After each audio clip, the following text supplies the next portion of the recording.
Hello everyone, welcome in my YouTube channel.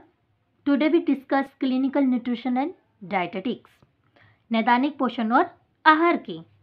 तो आज हम पहले बात करेंगे लर्निंग ऑब्जेक्ट्स की कि हम इस चैप्टर में जो क्लास 12th का चैप्टर है इसमें हमें क्या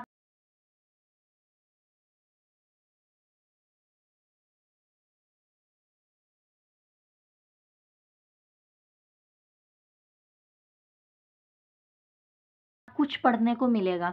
तो सबसे पहले आ जाता है कि हमारा जो क्लिनिकल न्यूट्रिशन है उसकी क्या इम्पोर्टेंस है और उसकी क्या एक्सप्लेनेशन है। सेकंड, वो कौन सी भूमिका प्ले करता है, कौन कौन से कार्यों के लिए यूज़ होता है। साथ ही अगर हम नैदानिक पोषण में कैरियर बनाना चाहते हैं तो उसके लिए कौन कौन सी ज्ञान की और कौशलों की हमें आवश्यकता होती है। तो सबसे पहले हमारा टॉपिक आता है भोजन। अब भोजन होता क्या है? तो भोजन वो होता है, वो सभी तरल या फिर ठोस पदार्थ मतलब चीज़ें जो कि तरल या ठोस हों, जिन्हें मनुष्य हम सभी खाते हों, अपने डाइजेस्टिव सिस्टम के द्वारा उसे एब्जॉर्ब करते हैं और एब्जॉर्ब करने के बाद जिन्हें हमारा शरीर अपने कार्यों के लिए यूज़ करता है, वही भोजन कहलाता है। ठीक है। उसके बाद आ जाता है अपर्याप्त पोषण के दुष्प्रभाव। अपर्याप्त पोषण कौन सा? ए का मतलब न मिलने वाला, पर्याप्त जितनी पर्याप्त मात्रा में हमें ज़रूरत होती है, नीड होती है, उतना ना मिल पाना। किसका? पोषण का। फिर उसके जब हमें जितनी नीड हमारी होती है, जितनी आवश्यकता हमें होती है, अगर उसके अकॉर्डिंग हमें पोषण नहीं मिलता है तो हमारी बॉडी पर उसके इफ़ेक्ट पड़ने लग जाते हैं। फर्स्ट, अगर हमारी आवश्यकता के अनुसार हमें पोषक तत्व नहीं मिलेंगे तो हमारी प्रतिरोधकता क्षमता में कमी आ जाती है। उसके बाद जो हमारे शरीर पर घाव होते हैं, चोटें होती हैं, इन सब को क्या है, भरने में बहुत ज़्यादा टाइम लगता है। फिर उसके बाद जो भी हम दवाई खाते हैं वो दवाई सही रूप से कार्य नहीं करती है और हमारे जितने भी अंग होते हैं उनके भी सुचारू रूप से कार्य करने में कठिनाई आती है। सुचारू रूप से मतलब अच्छे ढंग से हमारे सारे अंग शरीर के काम नहीं कर पाते हैं, बहुत सी कठिनाइयों का उन्हें सामना करना पड़ता है। तो ये अच्छे ढंग से काम करें तो ऐसी स्थिति में क्या होता है, हमें अच्छा पोषण लेना होता है और जब हम अच्छा पोषण लेते हैं तो हम बीमारियों के शिकार होने से बच जाते हैं। आगे आता है पर्याप्त पोषण। पर्याप्त पोषण मतलब उचित मात्रा में मिलने वाला, जितनी हमारी बॉडी को नीड होती है, रिक्वायरमेंट होती है, उतना अगर हमें मिल जाता है तो क्या होता है, प्रतिरोधकता क्षमता में वृद्धि हो जाती है। जितने भी संक्रमण होते हैं, इन्फेक्शंस होते हैं, उन सब से हम बच जाते हैं, सारी बीमारियों से हमारा बचाव होने लगता है। और साथ ही जितना भी हमें उचित पोषण मिला है बीमारी के दौरान, तो उसके बाद रोगी को उससे उभरने में भी बड़ी ही महत्वपूर्ण भूमिका ये पोषण, पर्याप्त पोषण बहुत ही अच्छा रोल प्ले करता है। क्योंकि जब हम बीमार हो रहे होते हैं उस टाइम पर जब हम खाना खाते हैं, जितनी हमारी रिक्वायरमेंट होती है according to disease, according to body, जितना हम पोषण लेते हैं तो वो पोषण जो हमारे शरीर में जाता है वो हमें बीमारियों से उभरने में मदद करता है। साथ ही क्या आता है कि ये हमारी जो बीमारियां होती हैं और उस समय पर जो हम पोषण लेते हैं, जब कोई रोगी पोषण लेता है बीमारी के दौरान, तो उसका जो उपचार होता है वो भी बड़े आसानी से उसका ट्रीटमेंट किया जा सकता है, उसका ट्रीटमेंट हो जाता है।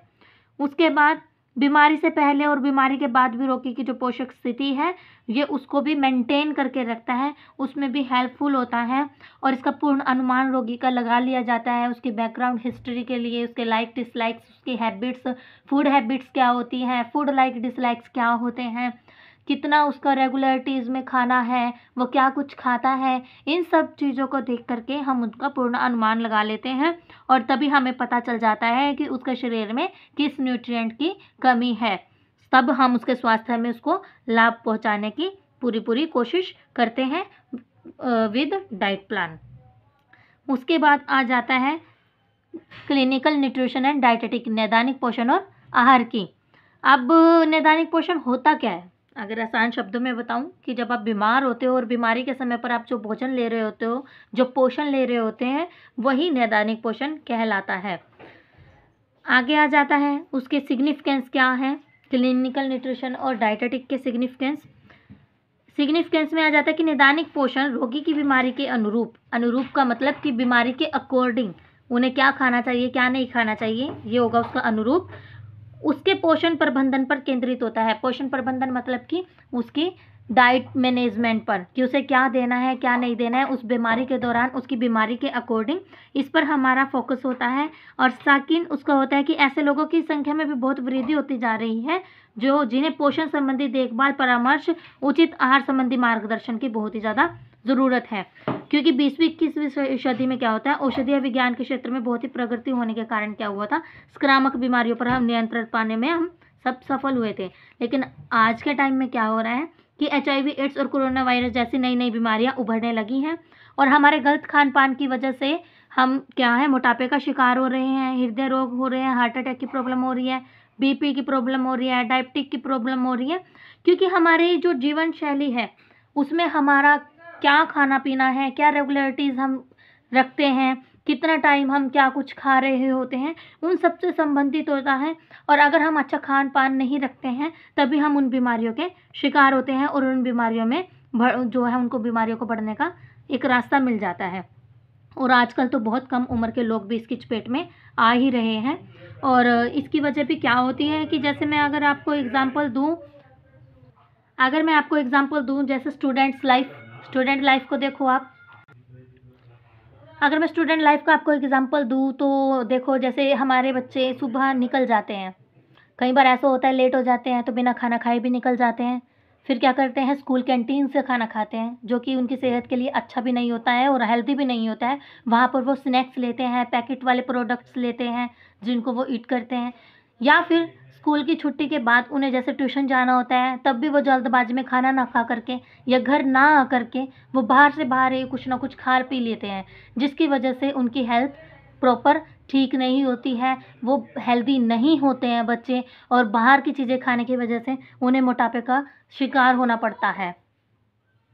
तो ऐसे में बीमारियों की रोकथाम के लिए हमें स्वास्थ्य को बढ़ावा देना होगा, बीमारियों पर रोकथाम लगानी होगी। और जब हम स्वास्थ्य को बढ़ावा देंगे तब ये हमारी लाइफ में बहुत ही अच्छी भूमिका निभा पाएगा।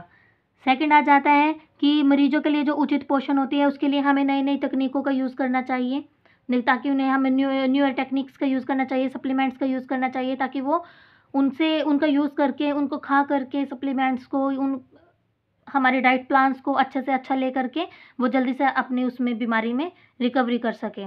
साथ ही अलग अलग तरह के पोषक तत्वों और पादप रसायनों और जैव क्रियाओं के द्वारा, मतलब कि बायो एक्टिव कंपाउंड्स होते हैं, साइटोकेमिकल्स होते हैं, ये भी बड़ी महत्वपूर्ण भूमिका निभाते हैं। और इन्हीं के आधार पर जो है औषधि निर्माण का जो प्रयोग है वो भी शुरू हुआ है।